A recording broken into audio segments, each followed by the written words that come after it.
Admiral Vex'thor of the Galactic Hegemony stood on the observation deck of his flagship, the Inevitable Dominance, his forearms clasped behind his back in what his species considered a posture of contemplative authority. The holographic display before him showed a small, unremarkable planet, Proxima B, home to one of humanity's newer colonies. "Remind me again why we're bothering with this insignificant dirt ball," he asked, his voice carrying the distinct clicking undertones common to the Xeraxian species. Lieutenant Grell, a nervous Pelin with translucent skin that currently flushed an anxious yellow, cleared her throat. "The humans have been refusing hegemony taxation protocols for the third cycle in a row, Admiral. Central Command believes, that an example must be made." Vex'thor made a dismissive gesture with his lower left hand. Yes, humans, barely 2 centuries into galactic society and already they're the most irritating species we've encountered. He leaned forward, his scaled face illuminated by the blue glow of the tactical display. "They're like children who found their parents' weapon cabinet. They have just enough technology to be dangerous but not enough wisdom to be careful with it." "They are remarkably adaptable, sir," offered Commander Drex from the tactical station. "Their scientific progress since first contact has been unprecedented. All the more reason to remind them of their place," Vex'thor replied. "The hegemony has maintained peace across 12,000 systems for millennia. We will not allow some bipedal mammals from a backwater solar system to disrupt the order we've established." The truth was, Proxima B was strategically worthless, a minor colony with fewer than 10,000 humans, mostly researchers and their families. But the Hegemony Council had grown increasingly concerned about humanity's rapid expansion and their irritating habit of questioning hegemony directives. "Have they responded to our final warning?" Vex'thor asked. "They sent back what appears to be, well, sir, it's a crude anatomical suggestion," Grell said, her skin flushing a deeper yellow. Vex'thor's upper lip curled back in what passed for a smile among his kind. "Perfect. Begin the bombardment sequence." "Sir," Drex spoke up, his voice carrying a note of concern. "The colony includes numerous non-combatants, perhaps a more targeted approach." "The point, Commander," Vex'thor interrupted, "is not military efficiency, it's educational impact. We're not fighting a war, we're teaching a lesson." He turned his black, pupilless eyes toward the tactical officer. "The hegemony didn't maintain galactic dominance for 12,000 years by being gentle with dissenters." Drex's expression remained neutral, but he nodded and turned back to his console. "Commence planetary bombardment," Vex'thor ordered, his voice echoing across the command deck. "Standard cleansing protocol." As the massive ship's weapons systems powered up, Vex'thor returned his gaze to the small blue-green planet. Humans were indeed resourceful and adaptable, but they needed to understand the natural order of things in this galaxy. Sometimes the only way to teach a lesson was through demonstration of superior force. What the Admiral didn't know, what none of the mighty galactic hegemony knew, was that this particular demonstration would prove to be the most catastrophic miscalculation in their 12,000-year history. Because among those 10,000 colonists on Proxima B were 2 children whose mother had a very particular set of skills. Skills acquired over a remarkable career, skills that would soon make her the most feared human in the galaxy. The bombardment of Proxima B lasted exactly 17 minutes. From orbit it looked almost beautiful, ribbons of superheated plasma cutting through the atmosphere, blooming into fiery flowers against the planet's surface. The colony's pathetic defensive shields collapsed after the first 30 seconds. Their outdated point defense systems managed to intercept exactly 0 of the hegemony's weaponry. Commander Krenzak watched silently from his monitoring station, his third eye narrowed in concentration while his primary eyes tracked the destruction. Unlike most of the bridge crew, who seemed to be treating this as routine pest control, Krenzak felt no satisfaction in the slaughter of civilians. "Bombardment complete, Admiral," he reported, his voice deliberately flat. "Colony defenses neutralized, settlement structures destroyed, estimated survivor count 0. Admiral Vex'thor made a satisfied clicking sound. "Record the imagery. I want it transmitted to every human outpost in the sector. Let them see what happens when they defy hegemony directives." "Sir," Krenzak ventured, "may I remind you that this action exceeds the proportional response guidelines established by the Galactic Council after the Arcturian Rebellion." Vex'thor swiveled his eye stalks toward Krenzak. "Your concern has been noted, Commander, and promptly dismissed." He raised his voice to address the entire bridge. "The humans have been playing a dangerous game since they stumbled into FTL technology. They negotiate when they should comply, they question when they should obey, they expand when they should consolidate." He gestured toward the now burning planet. This is MIDI behavioral correction. Lieutenant Grell's skin had shifted to a sickly green. Admiral, I'm receiving a communication from Hegemony Intelligence. They're expressing concern about potential human retaliation. The bridge filled with the sound of Vex'thor's laughter, a harsh grating noise like metal being torn. Retaliation? From humans? Their entire fleet consists of retrofitted cargo haulers and a handful of proper warships. They have exactly 7 vessels that could even scratch our defensive shields. With respect, Admiral, Krenzak said carefully, humans have shown remarkable tactical creativity when cornered. Spare me your xenophile sympathies, Commander, Vex'thor snapped. I've studied human warfare extensively. They're predictable and emotional. If they respond at all, they'll send a pitiful fleet that will vaporize as easily as this colony. He waved dismissively. Set course for the Rigel outpost. I wish to deliver my report to the Council in person. As the massive Hegemony vessel pivoted away from the smoldering planet, news of the attack was already racing across subspace channels. Within hours it would reach Earth. Within days it would become the catalyst for a chain of events that would fundamentally alter the power dynamics of the galaxy. The first indication that something was wrong came 3 days later. The Hegemony outpost on Europa 7 went silent without warning. The standard assumption was a communications malfunction. When the nearest patrol vessel arrived to investigate, they found the outpost intact but empty. Every single Hegemony official had vanished, leaving behind only their communication devices, each one reprogrammed to display a single human word, coming. When informed, Admiral Vex'thor dismissed it as a coincidence, perhaps pirates, perhaps some local insurrection. Certainly nothing to do with their disciplinary action at Proxima B. The second outpost disappeared precisely 24 hours later. This time the security footage remained intact, showing a single human female moving through the facility with methodical precision. The footage ended with her looking directly into the camera and saying 6 words that would soon become infamous throughout Hegemony space. You should have checked who was watching. Vex'thor still wasn't concerned. Not really. Not until the third outpost fell. And then the fourth. Not until his direct superior, Grand Marshal Pixlat, contacted him with the strangest order he'd ever received in his military career. Find out what a Baba Yaga is. Captain Eleanor, Reeves, was enjoying her first vacation in 3 years when the news about Proxima B reached her. She was sitting on a beach in New Zealand, sipping something bright blue with enough alcohol to fuel a small spacecraft, when her neural implant chirped with the emergency notification. The message was brief, factual, and utterly devastating. Proxima B colony destroyed by Hegemony forces. Complete loss of life. Casualty list attached. For exactly 17 seconds, the same duration as the bombardment, Elle sat perfectly still. Then she opened the casualty list and scrolled through it with methodical precision until she found the 2 names she was searching for. Reeves, Mason AG-12. Reeves, Lily AG-9. The bright blue drink hit the sand. Within 20 minutes, she was on a hypersonic transport headed for the United Earth Defense Force headquarters in Geneva. Admiral Jackson was waiting for her when she arrived, his face a mask of professional sympathy. Captain Reeves, I cannot express how deeply. Save it, Elle interrupted, her voice unnervingly calm. I need a ship. Jackson's expression shifted from sympathy to concern. Eleanor, you're not thinking clearly. The Hegemony has thousands of warships. Their central fleet could obliterate our entire navy in an afternoon. I don't need a navy, Elle replied. I need one ship, preferably something fast and stealthy. Her eyes, gray as a winter storm, fixed on the Admiral. And access to my old equipment cache. A heavy silence fell over the office. Admiral Jackson had known Eleanor Reeves for 15 years. Before she decided to start a family, she had been the most effective operative in the history of UEDF Special Operations.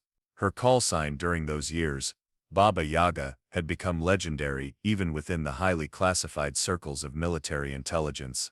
You're talking about a suicide mission, he said finally. Elle's expression didn't change. No. I'm talking about sending a message. Across the room, Commander Vega, who had served with Elle on 3 deep cover operations, let out a low whistle. Holy shit. They really don't know what they've done, do they? They're about to find out, Elle replied. Admiral Jackson sighed heavily. Eleanor, I understand your grief, but this is not how interstellar diplomacy. With all due respect, Admiral, Elle cut in, they just vaporized 10,000 civilians to make a point about tax collection. I don't think they're interested in diplomacy. The Security Council is meeting tomorrow to determine our official response, Jackson insisted. Elle leaned forward. And what will that response be? A strongly worded objection. Economic sanctions. While we craft the perfect diplomatic note, the hegemony will be selecting their next target. The room fell silent again. They all knew she was right. Humanity was still too new, too outgunned to challenge the hegemony directly. What exactly are you planning? Jackson asked finally. I'm going to dismantle their command structure, Elle said simply. Starting from the periphery and working my way in, until I find the ones responsible. Commander Vega looked at her incredulously. By yourself? Against the entire hegemony? Elle's expression softened for just a moment, a brief glimpse of the woman she had been before the message. I won't be by myself. She tapped her neural implant. I still have Yaga. At the mention of the name, both military men stiffened. Yaga, Integrated Guerrilla Operations Resource, was the most advanced AI combat assistant ever developed by human military science. It had been decommissioned years ago after concerns about its increasingly unpredictable tactical recommendations. Degar was wiped, Admiral Jackson said carefully. Elad's lips curved into something that wasn't quite a smile. Yaga was officially wiped. Unofficially, he's been living in my neural implant for the last decade, running scenarios and keeping me company during my retirement. Jesus. Eleanor, Vega muttered. You can't sanction this, Elad said to Jackson. I understand that. But you can look the other way while I requisition what I need. The Admiral stared at her for a long moment. Then he stood up and walked to the window, looking out at the UEDF headquarters plaza. The Stealth Scout Whisper is scheduled for decommissioning next week. Security at Hangar 7 will be minimal tonight as they prepare for the ceremony. He didn't turn around. I'm going to get some coffee. I'll be back in exactly 30 minutes. Don't be here when I return. 3 hours later, as Hegemony intelligence was still trying to understand the pattern behind the first few outpost disappearances, their long-range sensors detected a small human vessel leaving Earth's solar system. They noted it, classified it as a non-threat, and promptly forgot about it. That was their second mistake. 3 weeks into what the Hegemony was now officially calling the disruption, Admiral Vex'thor was summoned to an emergency meeting of the High Security Council. The room was dark, circular, and filled with the most powerful military minds in the galaxy. None of them looked happy. Explain yourself, Admiral, demanded Grand Marshal Pixlat, her voice like grinding stones. 12 outposts. 12. Each one neutralized with 0 hegemony casualties but complete operational collapse. Vex'thor's neck frills fluttered with agitation. Our analysts believe this is the work of a specialized human strike team using some form of advanced stealth technology. It's one human, interrupted Counselor Drez, sliding a data tablet across the table. 1. Female, identity confirmed from security footage at the Alpharon station before it went dark. The tablet displayed an image of a human woman, perhaps in her middle years by their standards. Unremarkable physical features. No obvious augmentations. Nothing to suggest she was anything more than a standard human. Impossible, Vex'thor scoffed. No single organism could neutralize a fully staffed hegemony outpost. The evidence suggests otherwise, Pixlat said coldly. What's more concerning is the pattern of her attacks. They're not random. She's systematically eliminating every facility that had any connection to the Proxima B operation. Vex'thor's secondary heart skipped a beat. She's working her way to me. Precisely, Pixlat confirmed. And the way she's doing it is unsettling. Half our personnel are requesting transfers. The term Baba Yaga has spread through the ranks like a virus. It's a human folk tale, Counselor Drez explained. A witch who lives in a house with chicken legs and hunts those who harm children. He made a gesture of distaste. Primitive superstition, but effective psychological warfare. This is absurd, Vex'thor protested. We are the Galactic Hegemony. We do not fear human ghost stories. Tell that to Commander Kreknok, Pixlat said sharply. His entire squadron was found sedated and arranged in a recreation of a human funeral, each one clutching a hologram of one of the Proxima B victims. Vex'thor felt a chill run through his exoskeleton. What are your orders, Marshal? Return to your flagship.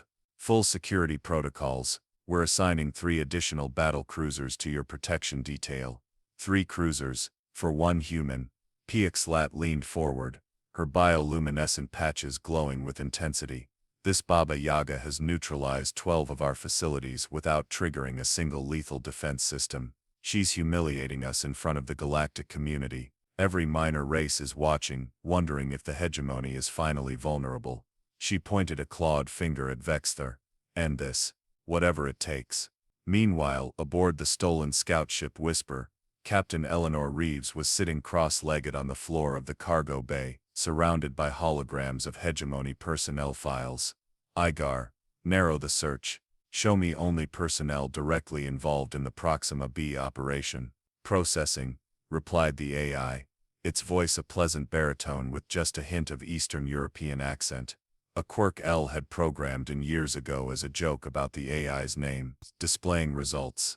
The holograms shifted, most vanishing while a few dozen remained. L studied them carefully, her eyes lingering on one in particular. Admiral Vex'thor, she mused. Igar, what's his current location?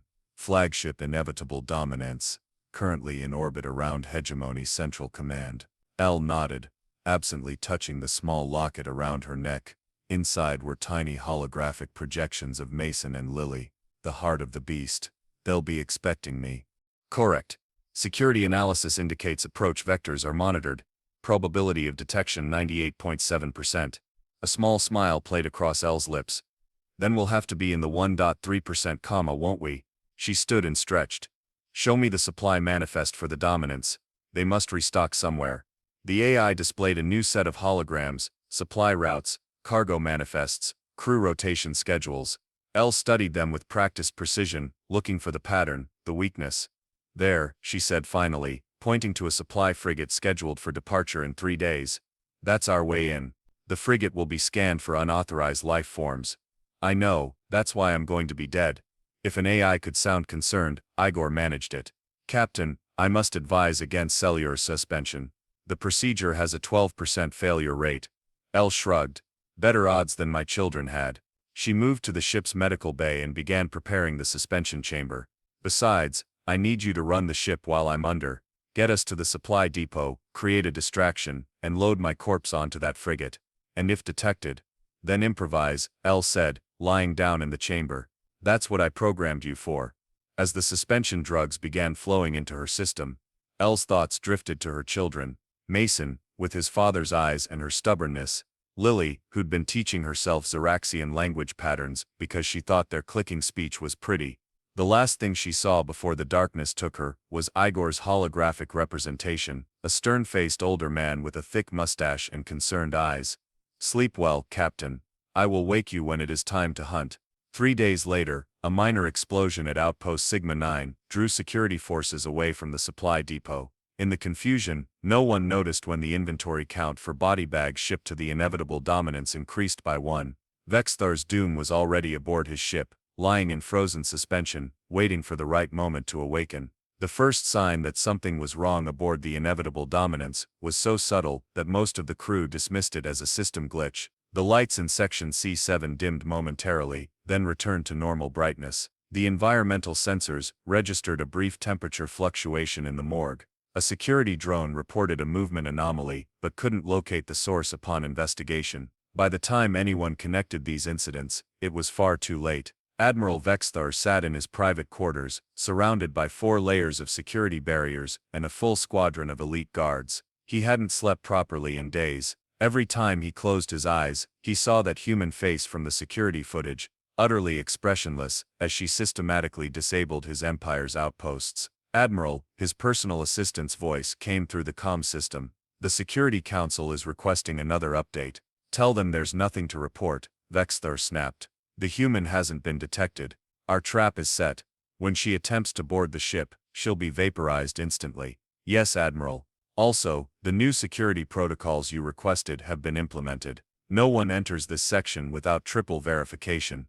Good. Now leave me to my work. As the communication ended, Vex'thor turned back to his tactical display. The screen showed the current positions of all hegemony forces in the sector, an overwhelming show of military might that should have made him feel secure. Instead, he found himself obsessively checking the ship's internal security feeds every few minutes. Becoming paranoid about a single human, he muttered to himself, Disgraceful.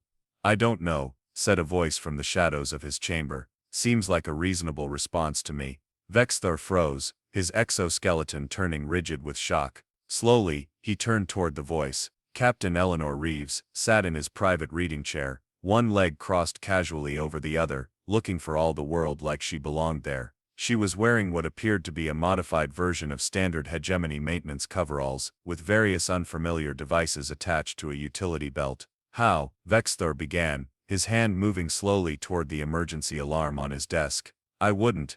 Elle said conversationally. I've reconfigured your security systems. That button will lock us both in here for the next 6 hours. She smiled. Just you and me and all the time in the world. Vex'thor's military training kicked in. He assessed his options rapidly. The concealed weapon in his desk drawer, the possibility of overpowering this seemingly unarmed human, the chance that his guards might hear a commotion. They won't, Elle said, as if reading his thoughts. The corridor outside is currently experiencing what appears to be a minor radiation leak. Your guards have moved to a safe distance while emergency protocols run their course. What do you want? Vex'thor demanded, his voice steadier than he felt. Elle's face remained eerily calm. I want you to understand something, Admiral. I want you to fully comprehend what you did. She tapped a small device on her wrist, and suddenly the room was filled with holographic images, faces of the colonists from Proxima B, men, women, children, all going about their daily lives, unaware that extinction was about to rain down on them from above. 10,437 lives, Elle said quietly. Researchers, teachers, engineers, people who were building something. The images continued to cycle through. The youngest was 3 months old. The oldest was 97. They grew food in hydroponic gardens. They were researching atmospheric adaptation techniques that could have benefited dozens of species. Vex'thor found his voice. They were defying hegemony tax protocols. They were filing an appeal. Elle's voice cracked for the first time, a flash of raw emotion breaking through her controlled exterior. The colony governor was literally in the middle of a subspace call with your bureaucrats when the first plasma strike hit. They were trying to explain that their atmospheric harvesters were malfunctioning, and they needed an extension. Vex'thor felt something unfamiliar stirring in his chest, a sensation that took him a moment to identify as doubt. These were my children, Elle continued, the holographic display changing to show 2 young humans, a boy and a girl, smiling at the camera. Mason, Lily. Mason wanted to be a xenobiologist. He thought Xeraxian physiology was fascinating. Lily was teaching herself your language because she thought it sounded beautiful. She stood up slowly. 10,437 lives. For a tax dispute. It was a military decision, Vex'thor said defensively. An example had to be made. Oh, I understand examples, Elle interrupted. In fact, I've been making quite a few of my own lately. She took a step closer. Do you know why I didn't kill any of your people at those outposts, Admiral? Vex'thor remained silent. Because this isn't about revenge. It's about education. Another step closer. I wanted the hegemony to understand fear, real fear, the kind that spreads through whispers and rumors, the kind that makes you look over your shoulder and wonder when the Baba Yaga is coming for you. Despite himself, Vex'thor felt his neck frills flatten in primordial terror. This human female had penetrated the most secure vessel in the hegemony fleet, bypassed layers of security, and now stood before him, not as a soldier or an assassin, but as something far more frightening. A grieving mother with nothing left to lose. What happens now? He asked. Elle smiled, and for the first time, the expression reached her eyes. Now, Admiral, I deliver the lesson. She tapped her neural implant. Igor, initiate protocol nightmare. The ship's alarm suddenly blared to life. Not the expected security breach warnings, but evacuation alerts. Throughout the massive vessel, crew members looked up in confusion as emergency lighting activated, and the automated system began counting down to self-destruct. What have you done? Vex'thor demanded, genuine panic in his voice. Relax, Admiral. Your ship isn't actually going to explode, Elle said calmly. But your crew doesn't know that. Right now they're all racing for escape pods, abandoning the mighty inevitable dominance, the pride of the hegemony fleet. On cue, the tactical display shifted to show escape pods launching from every section of the ship. By tomorrow, every world in the galaxy will know that the great Admiral Vex'thor was defeated not by a human armada, but by one woman. She leaned in close. And they'll know why. Every single one of those escape pods is broadcasting the same message, the names and faces of everyone who died on Proxima B, along with detailed evidence of your decision-making process. Vex'thor lunged for his desk drawer, finally reaching his concealed weapon. He raised it with shaking hands. I'll kill you where you stand. No, El said simply. You won't. As if on cue, the weapon sparked in his hands, overheating instantly. Vex'thor dropped it with a cry of pain. I've had 6 days aboard this ship, Admiral. I've reconfigured, reprogrammed, or sabotaged everything you might use against me. She gestured around the room. This isn't a confrontation, it's a graduation ceremony, and you've passed the course. What course? Vex'thor asked, his voice barely a whisper. Understanding humanity, El replied. Lesson 1. Never kill our children. 3 weeks after what the galactic media was now calling the Dominance Incident,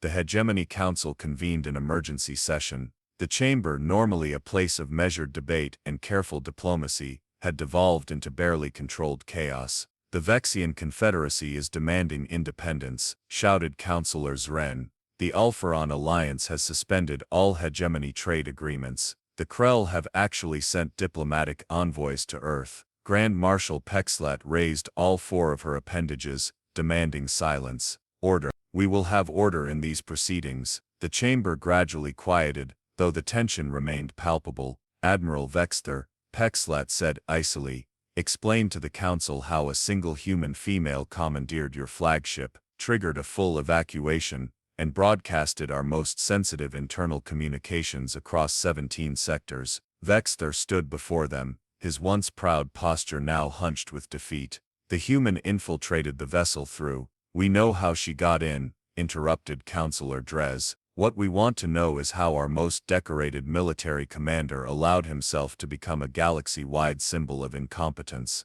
The human was unusually resourceful, Vex'thor muttered. Resourceful? Puxlet's bioluminescent patches flared with anger. She left you aboard an empty vessel, surrounded by the personal effects of every Proxima B colonist, arranged in a memorial pattern that has been shared across every communication network in the galaxy. The room fell silent as a holographic image appeared above the central table.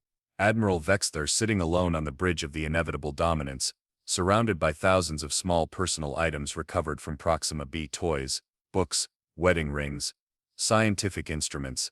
The image had become iconic virtually overnight. The political damage is incalculable, said Councillor Zren. The human managed to do what no species has accomplished in 12,000 years. She made the hegemony look weak. Not just weak, Councillor Drez added. Cruel, unnecessary. The footage she released of our deliberations regarding the Proxima B situation. He trailed off, mandibles clicking with distress. Puxlet turned to a smaller figure standing quietly at the edge of the chamber. Commander Krenzak, who had been aboard the inevitable dominance during the incident. Commander, you were the only senior officer who remained aboard during the evacuation. You spoke with this human. What insight can you offer? Krenzak stepped forward, his 3 eyes blinking in sequence, a sign of nervousness in his species. The human, Captain Reeves. She told me something before departing. She said, the hegemony has ruled through fear for 12 millennia, but you've never experienced fear yourselves. Now you have. Remember this feeling. The council chamber erupted again, voices shouting over each other until Puxlet once more called for order. What are the humans demanding? She asked when quiet finally returned. Reparations, territory, technology transfers. A junior communications officer stepped forward nervously. Nothing, Grand Marshal. They have made no demands. Nothing? That's absurd. They must want something. The only official communication we've received is a request for a diplomatic meeting. Their representative will arrive tomorrow. Meanwhile, on Earth, Captain Eleanor Reeves stood before the United Earth Defense Force Command Council, her posture military perfect despite her exhaustion. Admiral Jackson regarded her with a complex mixture of awe and exasperation. You understand, Captain, that your actions have fundamentally altered humanity's position in the galactic community. Yes, sir. The hegemony's hold on the outer systems is crumbling. 3 separate alien confederations have reached out about potential alliances. The Galactic Stock Exchange has experienced record volatility. Jackson shook his head. All because one woman decided to teach the most powerful empire in known space a lesson in humility. L's expression remained neutral. I was simply retrieving personal effects from Proxima B, sir. As next of kin, a ripple of uncomfortable laughter moved through the assembled officers. Captain, Jackson said, his tone softening slightly, what you've been through, losing your children. No one would have blamed you if you'd simply disappeared after stealing that ship, or if you'd blown Vex'thor out of an airlock.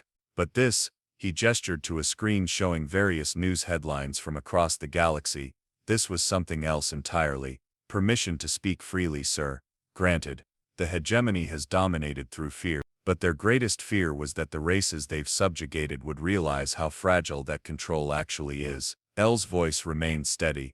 I didn't just want revenge, I wanted change. Admiral Jackson nodded slowly.